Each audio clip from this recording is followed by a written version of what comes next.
Gustave Flaubert. Dès qu'on entend ce nom, l'image qui vient tout de suite, c'est celle du maître du réalisme. Mais en réalité, derrière cette étiquette un peu simple se cache un artiste bien plus complexe et surtout bien plus contradictoire. Aujourd'hui, on va justement aller au-delà de ce cliché pour découvrir qui était vraiment l'homme derrière le scalpel littéraire. Et voilà, tout est là. D'un côté, on a l'image publique de l'écrivain presque scientifique, et de l'autre, sa propre confession, qui semble tout contredire. Comment le père du réalisme pouvait-il se dire mystique tout en affirmant ne croire en rien? C'est ce paradoxe fascinant qu'on va explorer ensemble. Allez, on plonge dans ce mystère, parce que ce paradoxe, ce n'est pas juste une petite contradiction, non. C'est la clé pour vraiment comprendre Flaubert, son œuvre et sa vision si particulière du monde. Cette image, elle est parfaite pour saisir comment on le voyait à l'époque. Il faut dire qu'il était fils d'un grand chirurgien, donc la métaphore était toute trouvée. On le voyait comme un anatomiste de l'âme humaine, qui utilisait sa plume comme un bistouri pour révéler la réalité, toute crue, sans aucun sentimentalisme. Une approche qui paraissait froide, clinique, quasi scientifique. Et pourtant, voilà ce qu'il disait de lui-même. Cette phrase, qu'on imagine lancée avec son accent normand bien rocailleux, vient complètement fracasser l'image du chirurgien. Un mystique, c'est quelqu'un qui cherche une vérité au-delà des apparences, n'est-ce pas? Mais un mystique qui, en plus, ne croit en rien, c'est là qu'on touche à toute la complexité du personnage. Pour comprendre d'où peut bien venir une vision du monde pareille, il faut faire un détour par sa vie. Et son parcours, ce n'est pas juste une biographie, c'est vraiment la genèse de sa philosophie. Sa vie, en fait, elle bascule assez tôt. Le fait de grandir dans le milieu médical lui donne un regard très lucide, presque cru, sur le corps humain. Puis une maladie nerveuse le force à abandonner une carrière toute tracée dans le droit bourgeois. Et enfin, des deuils terribles le poussent à se retirer du monde, dans sa maison de Croisset, où il va littéralement s'enfermer pour le reste de ses jours. C'est donc ici, dans cette espèce d'antre, qu'il va passer près de 35 ans de sa vie. Il se décrivait lui-même comme un bœuf de labour, travaillant sans jamais s'arrêter. Et ce surnom qu'il a donné à son bureau, le gueuloir, ça dit toute sa méthode. Il hurlait ses textes pour en tester le rythme, la sonorité, la musique des mots. L'art était devenu sa seule et unique raison de vivre. Dans cet isolement quasi monastique, Flaubert va se forger une nouvelle foi. Puisqu'il ne croit en rien d'autre, il va croire en l'art, avec un grand A. Et pour lui, l'unique vérité de l'art, c'est le style. Le style et rien d'autre. Le cœur de sa doctrine, c'est ça, le mot juste. Et attention, ce n'est pas juste une coquetterie d'écrivain. Pour Flaubert, chaque idée a une seule et unique incarnation parfaite dans un mot. Le travail de l'écrivain, c'est donc une sorte de quête acharnée, quasi mystique, pour dénicher ce mot précis. Non pas pour juste décrire la réalité, mais pour créer une réalité artistique supérieure, plus vraie que la vraie. Son autre grand principe, c'était l'impersonnalité. L'écrivain, selon lui, ne doit jamais laisser transparaître ses opinions, ses émotions. Il doit s'effacer, disparaître complètement derrière sa prose, pour que l'œuvre existe par elle-même, de manière objective, implacable. Un peu comme un dieu créateur qui est partout dans sa création, mais qu'on ne voit nulle part.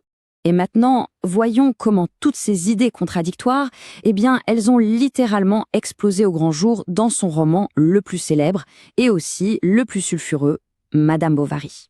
C'est la question fondamentale que le roman pose.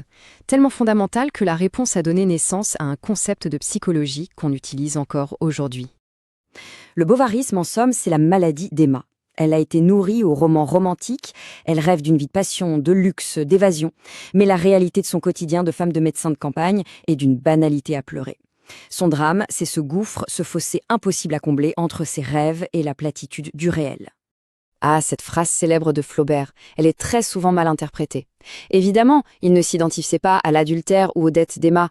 Non, ce qu'il voulait dire, c'est qu'il s'identifiait à son désir d'absolu, à son aspiration à une existence plus grande, plus sublime. Lui aussi, il avait rêvé d'une autre vie.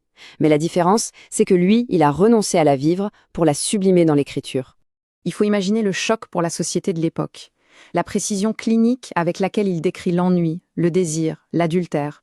C'est jugé profondément immoral. Le procès qui s'ensuit est un véritable événement.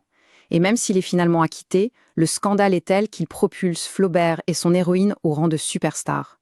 Le réalisme était devenu une arme. Mais il ne faut pas s'arrêter à Madame Bovary.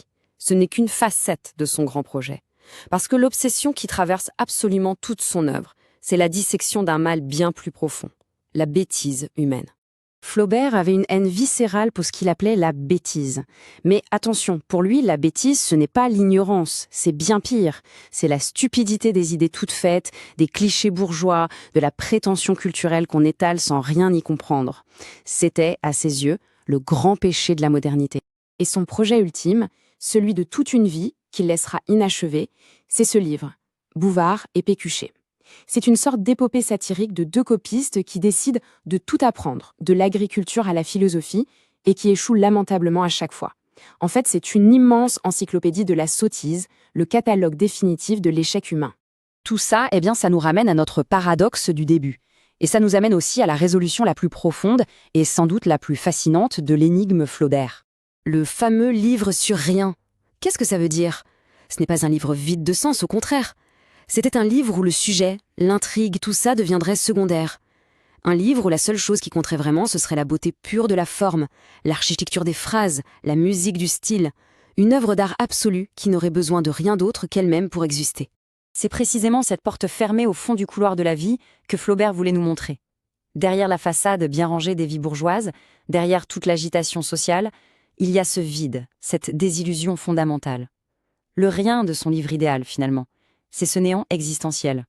Et donc la conclusion, c'est que le Flaubert réaliste et le Flaubert mystique sont une seule et même personne. C'est ça la clé.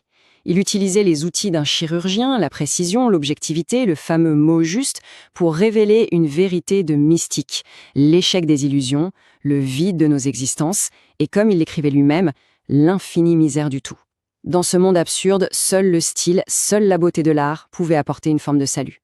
Finalement, on peut se poser la question. Flaubert critiquait une société où les idées reçues circulaient en boucle sans jamais être comprises. Aujourd'hui, noyés sous un flot constant d'informations, de clichés, d'opinions toutes faites, ne serions-nous pas en train de devenir nous aussi les personnages de son grand catalogue de la bêtise humaine? C'est une pensée qui mérite d'être méditée.